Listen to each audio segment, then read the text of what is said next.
का बराबर का होगा।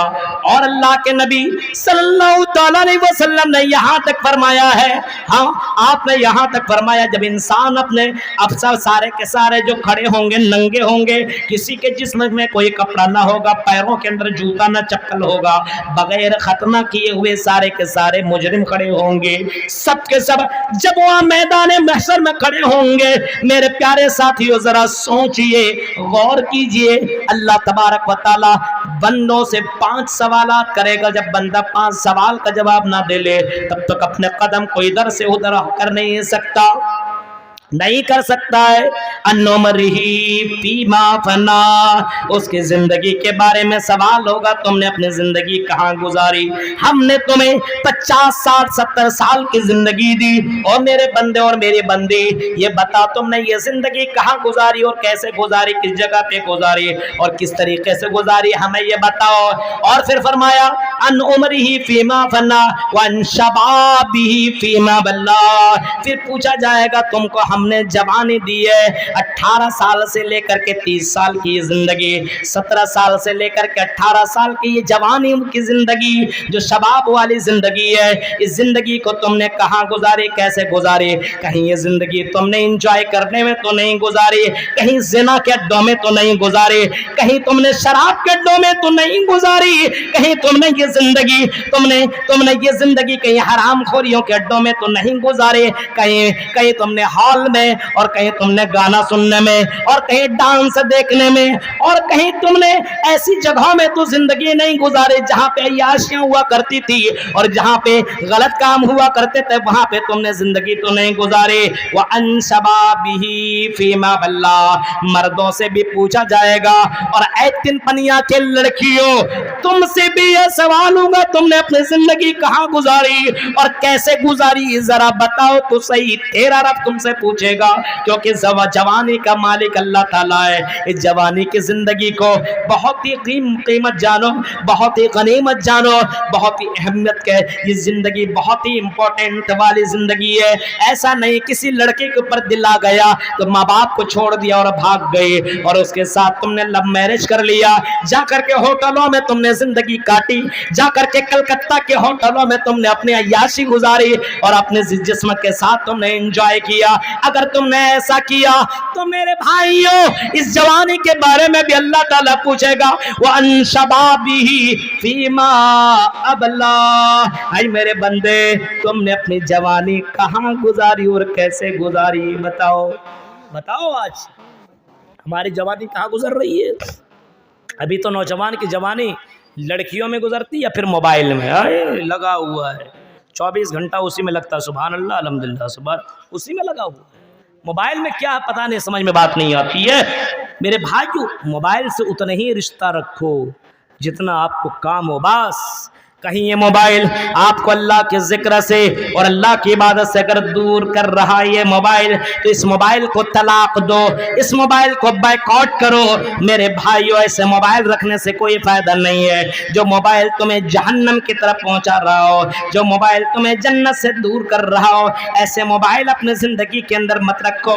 मेरे भाइयों आपने देखा कि इसी मोबाइल के चक्कर में एक आदमी ने अपने माँ को, अपनी बहन को, अपनी दादी को, अपने दादा को इसी मोबाइल के चक्कर में उसने कत्ल कर दिया। अभी 5 दिन के पहले का रिपोर्ट है। अब मोबाइल के चक्कर में रिचार्ज नहीं करवाया, अब माँ बाप मना करता था, भाई लोग मना करता था तो भाई माना ही नहीं, उसको कत्ल कर दिया। गौर करो मेरे भाइयों, वअन शबाबी फीमा बल्ला, तुमने अपनी ये जवानी कहाँ गुजारी, कैसे गुजारी, बताओ। सुनो ओ तिनपनिया के मेरे नौजवान दोस्तों, ये जवानी के बारे में तुमसे भी पूछेगा, हमसे भी पूछेगा। हाँ ओ मेरी प्यारी बहनों और यूट्यूब के जरिए से सुनने वाली लड़कियों, अपनी जवानियों को यूं ही बर्बाद न करो। किसी लड़के को तुमने दिल दे दिया, अब वो लड़के ने तुम्हें मोबाइल क्या दे दिया, रिचार्ज क्या करवा दिया, तुम उसके जिस्म को गर्म करने के लिए कहां से कहां पहुंच जाया करती हो। होटलों में जाकर के उसके साथ एंजॉय किया करती हो, उसके साथ पार्कों में जाकर के मौज मस्ती किया करती हो। ओ अल्लाह के बंदियों ऐसा हरगिज न करो, ऐसा बिल्कुल न करो। ये ज़िना है और ये अल्लाह ताला को बर्दाश्त नहीं है, ये अल्लाह के हुदूद है, इस हुदूद को तोड़ने की कोशिश मत करो। वन शबाबिही फीमा जनाब अल्लाह जवानी के ताल्लुक से क़यामत मैदान महशर में सवाल होगा। वमालिही मिन ऐन इक्तसब व फीमा अनफ़क़ा, और तीसरा सवाल होगा कि तुमने माल कहाँ से कमाया।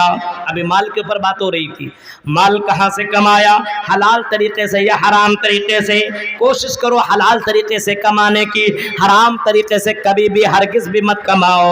हराम पैसा अगर कोई कमाता और हराम तरीके से कमाता हो तो मेरे भाइयों, हराम का पैसा खाने वाला और हराम तरीके से कमाने वाला, उसकी जिंदगी के अंदर जो भी इबादत करेगा, मतमू हराम व मलबसू हराम व गुज़िया बिल हराम, उसका खाना, उसका पीना, उसके लिबास, उसकी परवरिश अगर हराम पैसों से की गई हो तो मेरे भाइयों, अल्लाह के नबी ने फरमाया उसकी इबादत रिजेक्ट कर दी जाएगी, उसकी इबादत एक्सेप्ट ना होगी।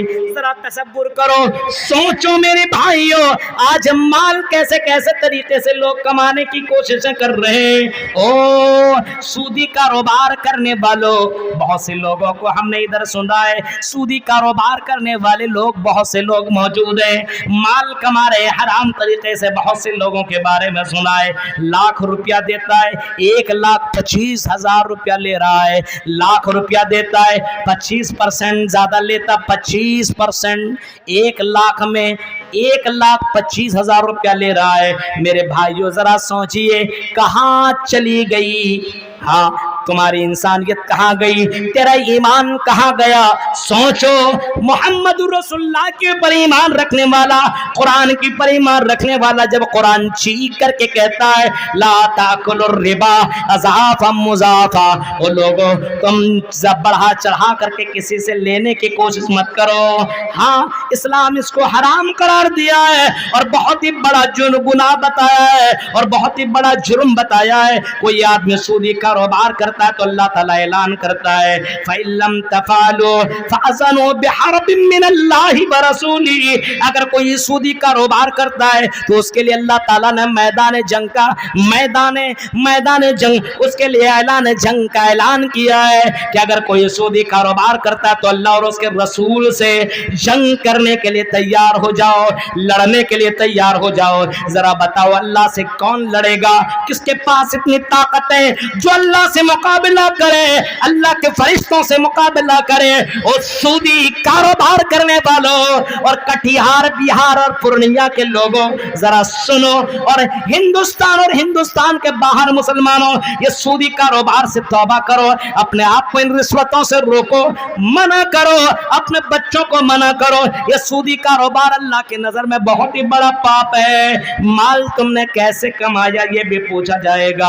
हाँ, हमारे यहाँ माल कमाने का एक तरीका ये भी है, जब बेटा की शादी की बात आए, हाँ लड़की पसंद आ गई, खूबसूरत है, अच्छी है, दिखने में पढ़ी लिखी है, सब कुछ ठीक है, देगा कितना?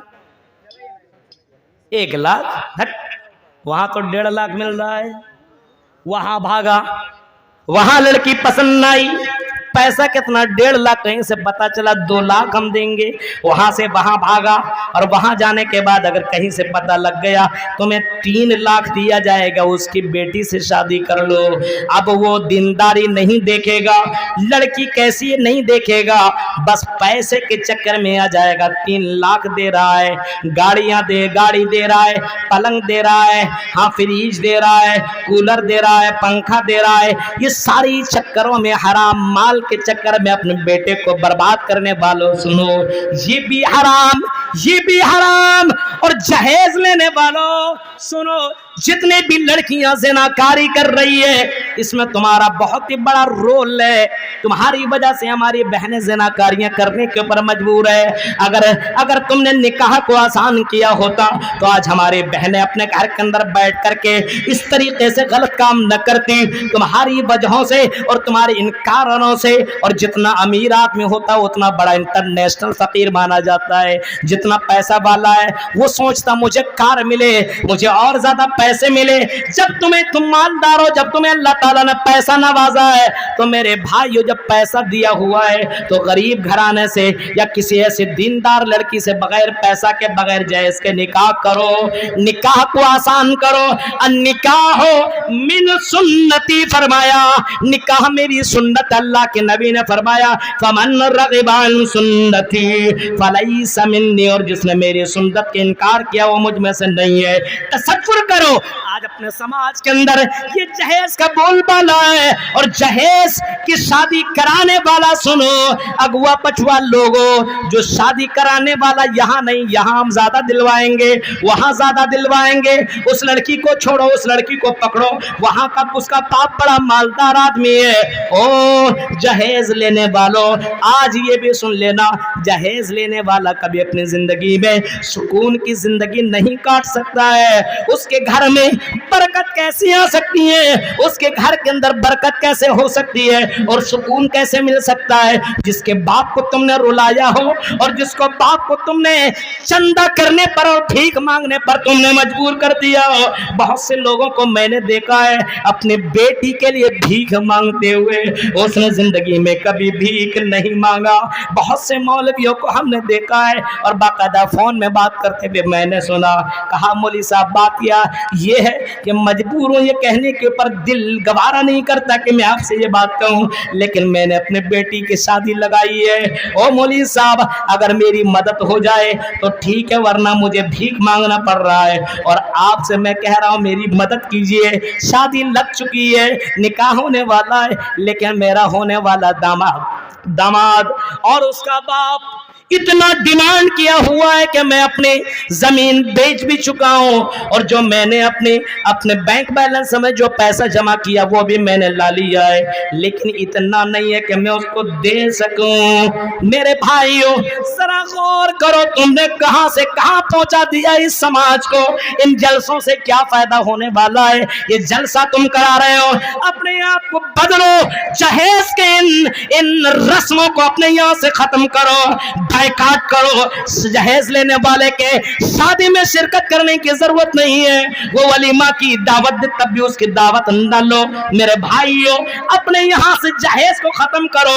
इन तमाम मौलवियों से मेरा एक अपील है, गुजारिश है, ऐ मौलाना और ऐ मस्जिदों के इमामों सुनो, हाँ तुम्हें 1000 मिले न मिले, 2000 मिले न मिले, 500 मिले या न मिले, बल्कि चेक करो कहीं ये लड़के के निकाह में कहीं जहेज का तो कारोबार नहीं है, लेन देन तो नहीं है। अगर ऐसा मामला है तो बोलो कि मैं निकाह नहीं पढ़ा सकता हूँ, नहीं पढ़ा सकता हूँ। अल्लाह के लिए ये काम करो मेरे भाइयों। अबुल कलाम सल्फी तेरे यहाँ रोजाना तो आएगा ही नहीं, आप अपने मस्जिद के इमाम हैं, आप ये काम कर सकते हैं, आप इस जहेज को रोक सकते हैं, बिल्कुल रोक सकते हैं। और यहाँ का जो मुखिया है, यहाँ का जो सरपंच है, यहाँ का जो मालिक है, उनसे मेरी अपील है, गुजारिश है, ऐसे शादियों में आप भी मत जाओ, क्योंकि कल क़यामत के दिन ऐसे लोगों से भी सवाल होगा, क्या तुमने इन जगहों के अंदर शिरकत की या नहीं की? कल क़यामत के दिन अपने रब को क्या जवाब दोगे? सोचो। फरमाया तुमने माल कहां से कमाया ये भी पूछा जाएगा।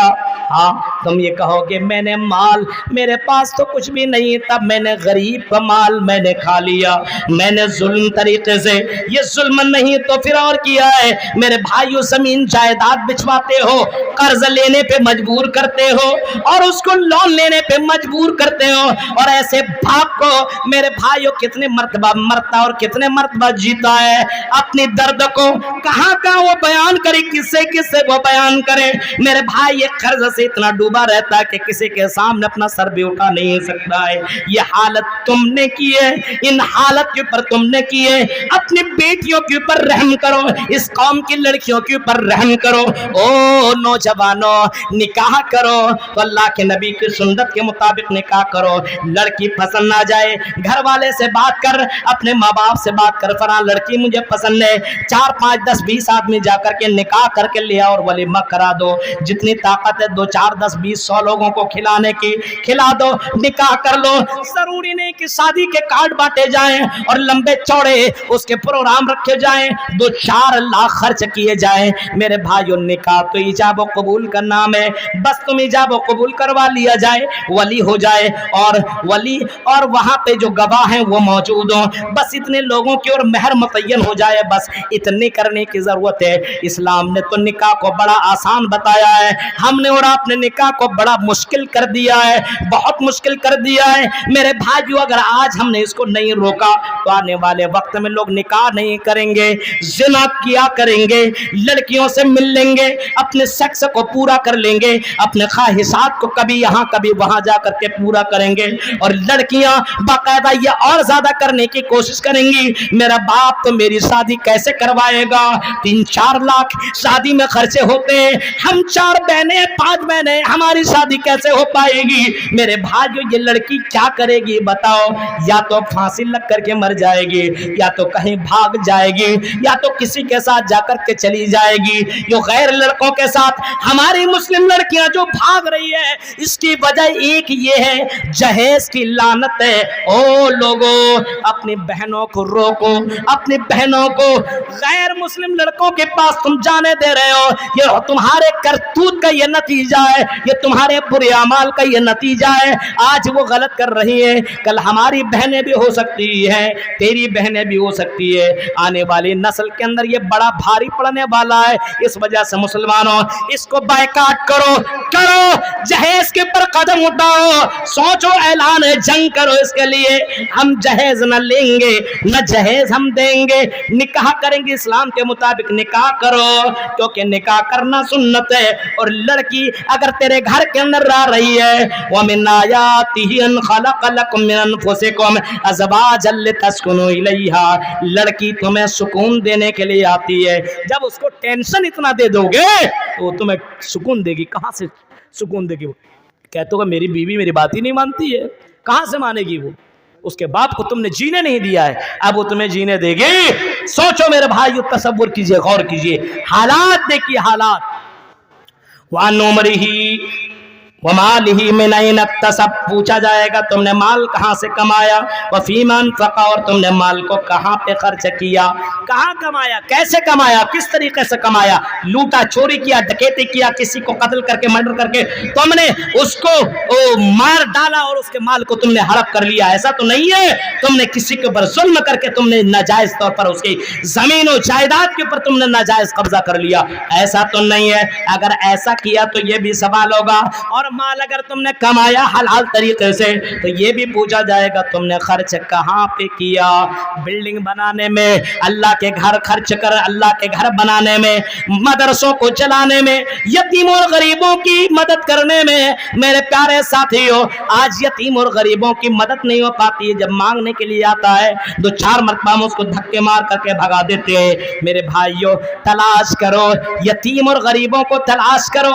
اپنے یہاں اگر کوئی غریب آدمی ہے تو رات کی تاریکی میں جا کر کے دے کر کے آؤ, کسی کو پتا نہ چلے کس نے دیا, اور دینے والے کو بس پتا چلے ہم نے اس کو دیا ہے, اب دے کر کیا جائیے, اور لینے والے کو پتا نہ چلے کس نے ہم کو دیا ہے. میرے بھائیوں کسی غریب کی مدد کرنے والا کئی مرتبہ وہ اس کو باقاعدہ کہتے رہتا ہے اور احسان جتلاتے رہتا ہے, میں نے تمہیں اتنا دیا, میں نے تمہیں اتنا دیا, میں نے تمہیں اتنا دیا. تصور کرو, سوچو میرے پیارے ساتھیوں, آج سماج کے اندر کتنی غلطیاں ہو رہی ہے.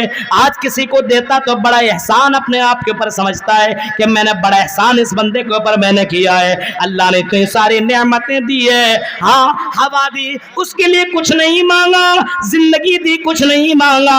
ہاں اللہ تبارک و تعالیٰ نے یہ پیر دیا کچھ نہیں مانگا, یہ ہاتھ دیا کچھ نہیں مانگا, یہ آنکھیں دی کچھ نہیں مانگا, یہ جسم دیا کچھ نہیں مانگا, بس مانگا تو یہ مانگا وَمَا خَلَقْتُ الْجِنَّ وَالْإِنسَ إِلَّا لِيَعْبُدُونَ. اے میرے بندو میں نے اتنی ساری نعمتیں دی ہے, لیکن بس تم اتنا کرو کہ یہ پیشانی میرے علاوہ کسی اور کے اوپر, کسی اور کے سامنے سجدہ مت کرو, کسی اور کے سامنے ٹیک مت لگاؤ. مانگا تو صرف اتنا مانگا. تصور کیجئے مال کہاں سے کمایا, کہاں خرچ کیا. اور چوتھا اور پانچواں سوال یہ ہوگا ماذا عمل فیما علم, جو تم نے سنا, سیکھا, پڑھا, اس کے اوپر کتنا عمل کیا. تقریر جلسوں میں جاتے تھے, تنپنیا کے اندر بھی گئے, حاجی پور میں بھی گئے, ہاں کٹیہار پورنیا کے کئی جگہوں پہ تم گئے اور کئی جلسوں میں تم نے سنا, کئی مسجدوں کے اندر کئی بڑے بڑے عالموں کی تقریریں تم نے سنی. کتنا عمل کیا بتاؤ. ارے مولوی صاحب عمل کرنا میرا کام تھوڑی ہے, یہ تو مولویوں کا کام ہے, یہ تو حاجیوں کا کام ہے, یہ تو مدرسہ میں پڑھنے والے لڑکوں اور لڑکیوں کا کام ہے. ہم تو اسٹوڈنٹ ہیں, ہم تو یونیورسٹیوں میں پڑھنے والے